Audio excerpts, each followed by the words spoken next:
post-war Adelaide in 1948 was an expanding city. Life was returning to a sense of normalcy, and the streets were heavily trafficked with commerce and commuters. On the evening of November 30th, a smartly dressed man was seen reclining against the seawall at Somerton Beach. He was motionless, legs crossed, seemingly resting. Passers-by assumed he was asleep in the evening air and continued on. The realization only came the next morning. He had been dead in plain sight for hours. Within this dense crowd of commuters and travelers, the man on the beach was a complete ghost. He carried no wallet and no identification. Every manufacturer label had been meticulously clipped from his clothing with scissors.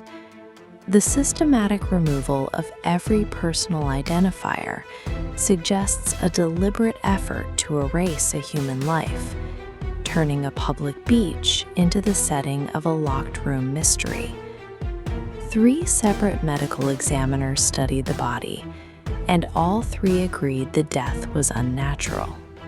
Yet they found no marks of violence, trauma, or struggle on his skin. Forensic tests available in 1948 failed to locate a single trace of common poisons in his system. Months into the investigation, a pathologist re-examining the man's trousers discovered a tiny, tightly sewn pocket hidden inside the waistband, a feature typically designed for a pocket watch. Inside was a tightly rolled scrap of paper bearing 2 elegantly printed Persian words, Tamam Shud. It translates to, "It is finished." The total absence of biological traces, combined with this highly stylized final message, suggested a death that was deliberate and almost theatrical. The paper scrap was traced to the final page of the Rubaiyat, a book of poetry. A local man came forward claiming he had found the exact copy tossed into the backseat of his car, which had been parked near the beach on the night of the death. On the book's back cover, investigators found 5 lines of erased, nonsensical letters.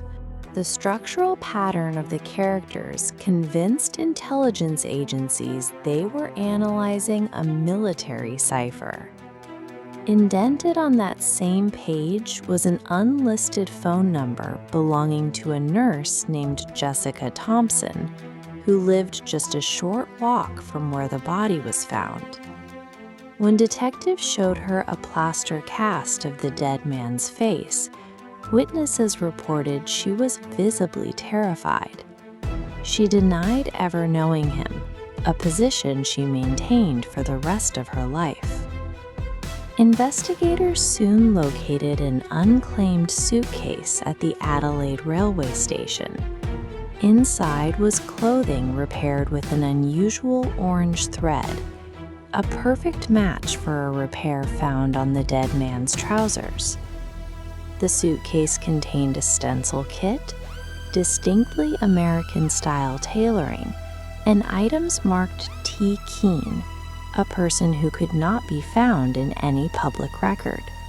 This collection of evidence, the unbreakable cipher, the terrified contact, and the untraceable gear, formed the basis for the theory that the Somerton Man was an international spy.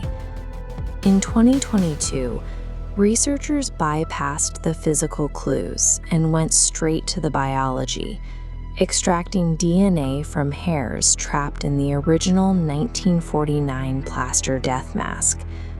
This represents the culmination of a decade-long search. By building a family tree of 4,000 people, researchers finally located a distant genetic match. The DNA identified him as Carl Webb, a Melbourne electrical engineer who vanished in 1947. His technical skills perfectly align with the items in the suitcase, effectively stripping away the aura of an international operative. Even the famous spy code now has a probable, ordinary explanation. Webb was known to bet on horse races, and the letters likely served as his personal shorthand for gambler's notes.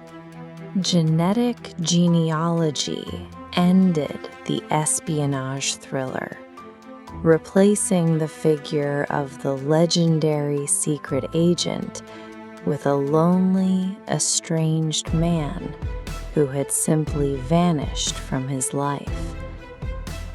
Knowing Carl Webb's name does nothing to explain the circumstances of his death. If he was simply an ordinary engineer, we are still left with the question of why every manufacturer label was meticulously removed from his clothing.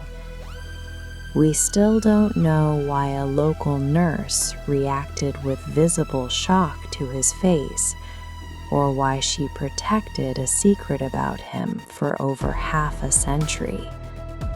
And we still have no biological explanation for how he died, or what specific, undetectable substance was used to end his life.